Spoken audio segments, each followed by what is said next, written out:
sejam todos muito bem-vindos a mais uma aula, assim como todas, essa é essencial. A gente vai falar sobre sarcopenia.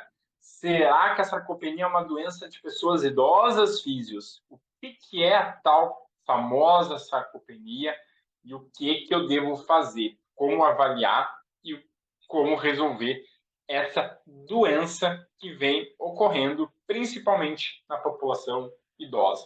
Então, segundo um consenso europeu, eles trazem que é uma doença muscular. A sarcopenia, ela trata-se de uma insuficiência muscular baseada em alterações musculares diversas que se acumulam ao longo da vida. Por isso, acometem normalmente as pessoas idosas, porém, ela também ocorre em adultos de idade avançada, podendo ocorrer, dependendo do seu estilo de vida, em adultos mais jovens.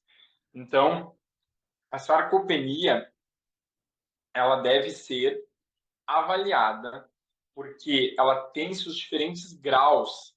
Dessa forma, esse grupo europeu, no qual eles trazem ótimos guidelines, ótimos estudos, referências que a gente vai estar falando depois dos pontos de corte e avaliação, classificando. A sarcopenia, ela é classificada como baixa força muscular, baixa quantidade ou qualidade muscular. O que isso significa? Então, ela não tem força e ainda a qualidade da contração. Então, o paciente diminui seu trofismo e a sua função muscular. Quando a sarcopenia é mais grave, além de diminuir força, diminui a qualidade dessa contração muscular, também tem alteração na performance física. Então, os pacientes idosos com sarcopenia grave, eles vão ter alterações na sua performance, na sua capacidade física, que eu vou estar apresentando a partir de agora quais são elas.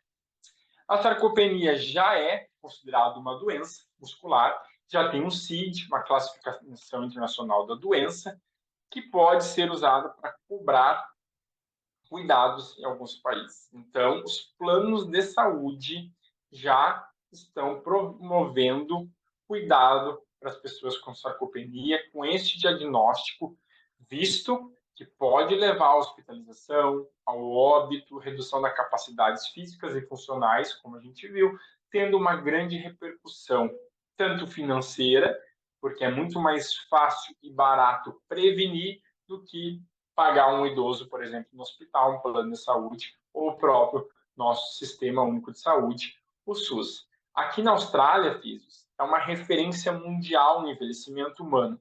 Por quê?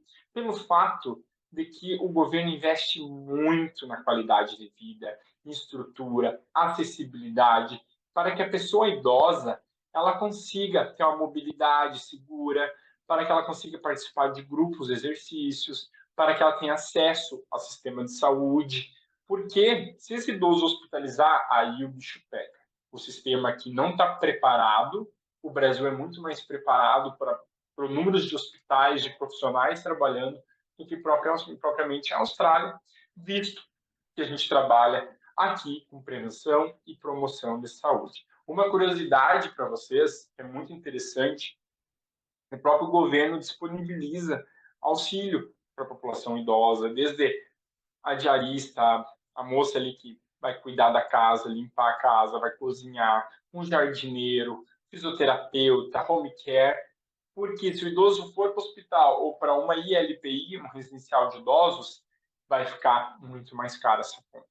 Então, é um governo que pensa no envelhecimento humano, promove saúde e previne doenças. E aí, talvez isso seja um aprendizado para nós. A partir dessa minha vivência aqui, é o que eu quero levar para o Brasil, mostrar e trabalhar nisso cada vez mais a funcionalidade, pensando, reduzindo o processo da doença. Vamos para frente? Então, caracteriza-se como um distúrbio progressivo, generalizado, do músculo esquelético, que está associado ao aumento da probabilidade de desfechos adversos, como eu falei, incluindo quedas, fraturas, incapacidade física, mortalidade. Tudo advém da fraqueza muscular.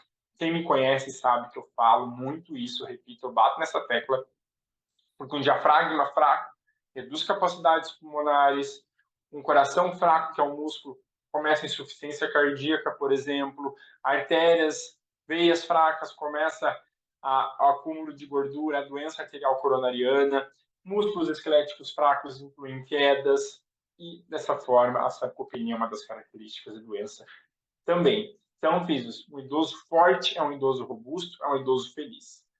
Pensem na musculação, pensem no exercício físico, que isso vai ajudar muito a prevenir, principalmente, a sarcopenia. A sarcopenia leva à redução da velocidade da marcha, dificuldade de sentar e levantar, por quê? Porque afeta a performance física que eu falei para vocês, o trofismo, a qualidade de movimento, da função desse músculo, leva à dificuldade de sentar e levantar, que são dois grandes grupos musculares que atuam diretamente, né?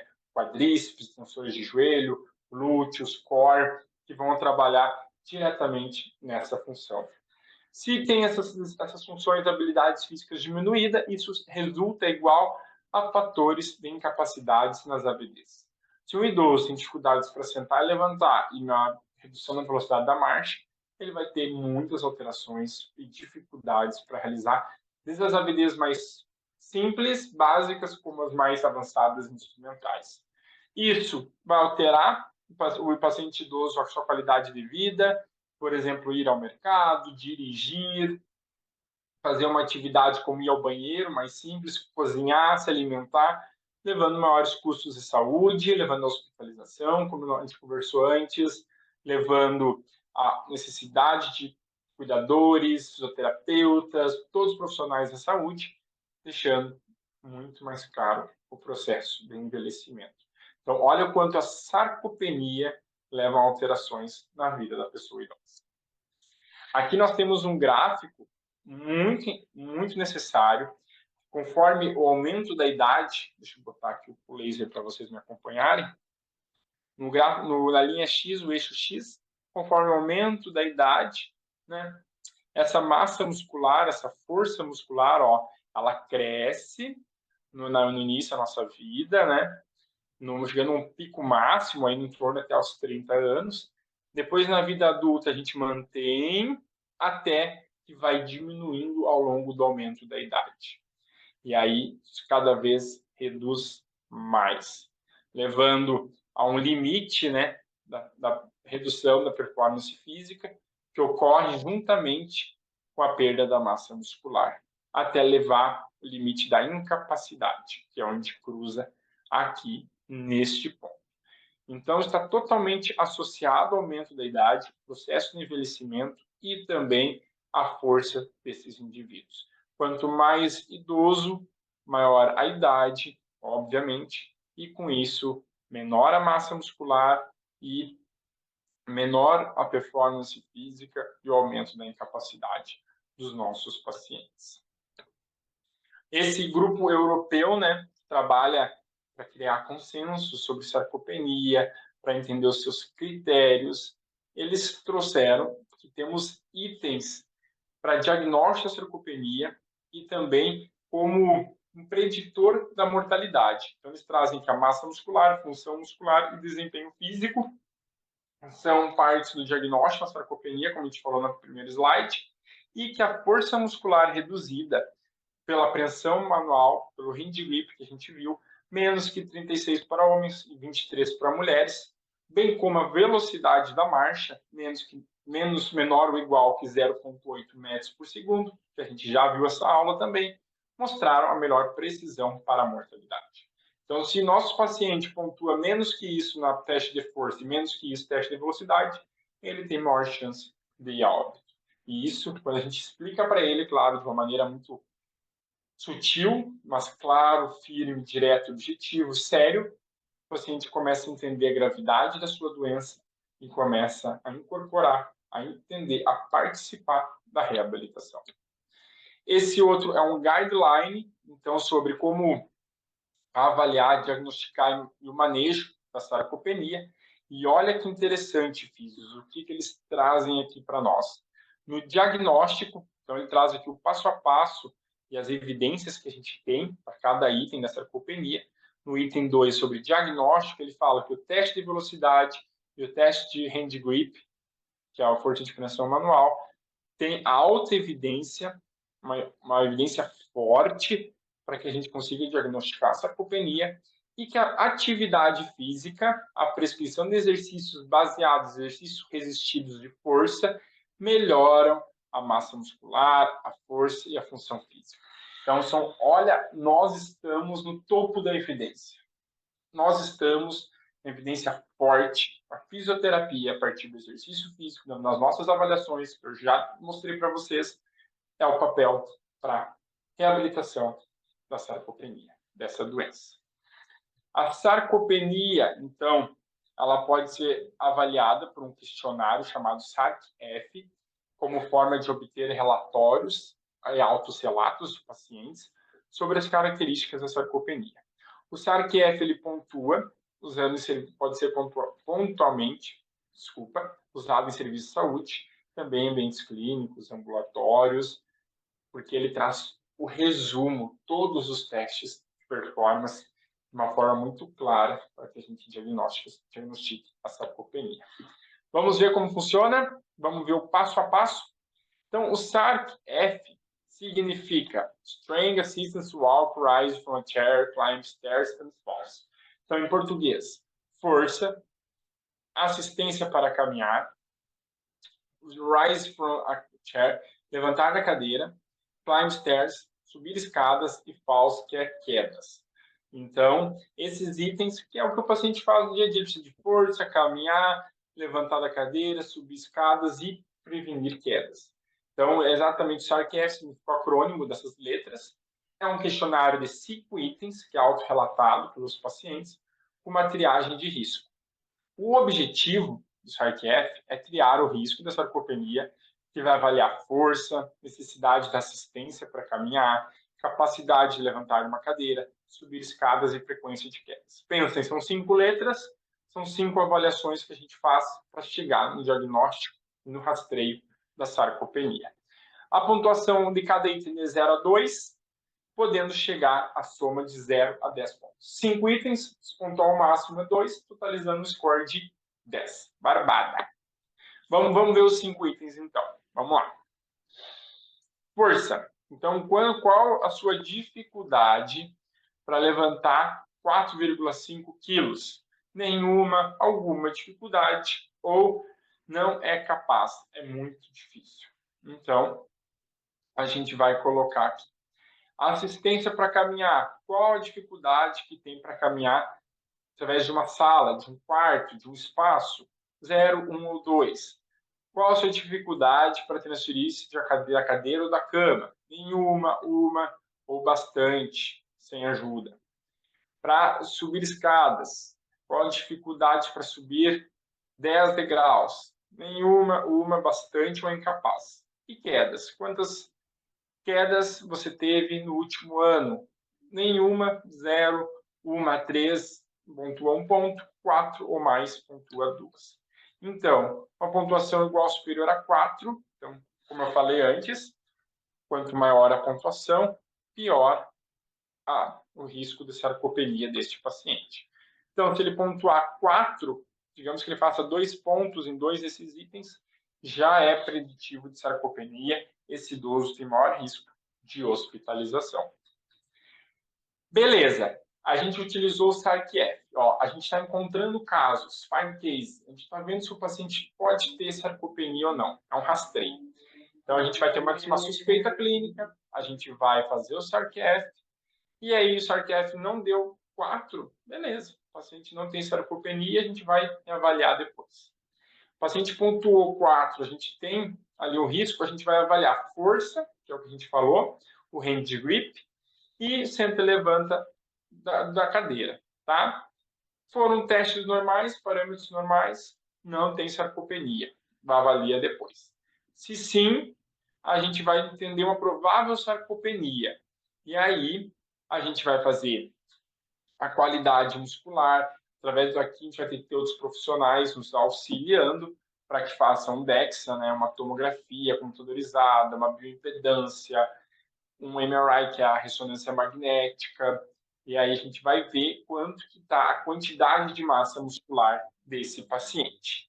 E por último, confirmado que ele tem essa perda de massa muscular por esses exames, a gente vai ver a severidade. Aquela primeira slide que eu mostrei para vocês, porque se tem alteração na performance física, através da velocidade da marcha, no teste SPPB, que a gente tem uma aula sobre ele, no TUG, no teste, aqui eles falam de 400 metros, mas pode ser outro teste também de caminhada, para a gente diagnosticar a sarcopenia severa, se apresentar baixos índices nos testes citados. Então, físios, isso aqui é um fluxograma completo para encontrar casos, para avaliar, para confirmar e para ver a gravidade. É um questionário CRF completo para que a gente descubra se o nosso paciente tem sarcopenia. Se ele tem risco de hospitalização, ele tem muito mais probabilidades de ter quedas, de ter alterações físicas e redução na performance física. Avaliar isso é essencial. E como interpretar, né? O último critério aqui, como eu disse, os testes aqui de performance física, para a gente saber a gravidade. Aqui nós temos os pontos de corte, então para hand grip, para homem, para mulher, quanto tempo que ele demorou para sentar e levantar da cadeira 5 vezes. Aqui, né, entra a quantidade da massa muscular, que daí é com nutricionista, com outros profissionais. A velocidade de teste de caminhada também 0,8, como a gente falou. O SPPB, a gente viu na nossa aula os critérios, quais são os testes dentro do SPPB. O time up and go, quanto tempo ele demora, mais que 20 segundos, que é exatamente o que a gente falou na aula, predição de aumento de risco de quedas. E quanto tempo ele faz, 400 metros. Então, aqui a gente interpreta a sarcopenia, o risco da sarcopenia, como sugerido aqui no SARC-F, a gente confirma com os pontos de corte, são os valores mínimos que ele deve alcançar. Mais que isso, ele já pontua com uma redução da performance física. Beleza, Físicos? Se você tiver alguma dúvida em relação a essas interpretações, deixe no comentário, que eu vou guiando, auxiliando vocês. Os estudos já mostram um score clínico simples, como o SARC-F, ele prediz resultados clinicamente significativos e importantes. Ao longo dos 6 anos, eu posso dar um prognóstico para o meu paciente. Se ele tiver uma baixa pontuação, se tiver um risco de sarcopenia, eu sei que daqui 6 anos, talvez, ele tenha muita chance de mortalidade, de hospitalização. Qual é o prognóstico para o futuro que a gente pode dar para esse paciente, visto que talvez ele precise da reabilitação com a gente de uma maneira intermitente para melhorar isso. Essa avaliação se correlaciona com força do joelho, força de pressão, com escala de fragilidade. Com base nesses artigos, o SARC-F é uma ferramenta adequada para identificar pessoas com fraqueza muscular que necessitam de um tratamento. São uma das melhores evidências que nós temos atualmente, mostrando que, sim, o SARC-F é um item essencial, completo, para a gente utilizar no nosso dia a dia. São vários testes que eu ensinei para vocês separadamente, que estão unidos. Nada mais do que isso, de uma maneira muito mais completa e eficiente. Para finalizarmos, então, a nossa mensagem final da nossa aula, a sarcopenia ela é considerada uma doença, já na população adulta, se estendendo na população idosa, pelo gráfico que eu mostrei para vocês, pelos riscos do envelhecimento. É necessário avaliarmos a sarcopenia, o SARC-F, esse dicionário completo, para que dessa forma a gente aplique a nossa reabilitação, sabendo o que a gente quer, melhorando esses índices, reduzindo a sarcopenia e um acompanhamento para saber se a gente está fazendo um tratamento assertivo, correto e melhorando a vida do nosso paciente. Físios, logo, logo a gente vai estar junto no nosso curso presencial. Se você está no curso online e tem interesse em participar do presencial, comenta aqui, manda e-mail, manda direct. A gente resolve isso aí para você, para que a gente possa estar face to face, cara a cara, juntos, aprendendo a aplicar o SARC-F e todos os instrumentos, reabilitando com muito exercício, muita troca, networking, aprendizado. Um curso que vai mudar a percepção de vocês, a vida de vocês, como vocês enxergam a fisioterapia. Muito obrigado, participe do grupo VIP, seja VIP, ganhe todos esses detalhes e informações de uma maneira privilegiada e estão aqui meus contatos, caso você precise de alguma coisa. Até mais, físios, e até a próxima aula.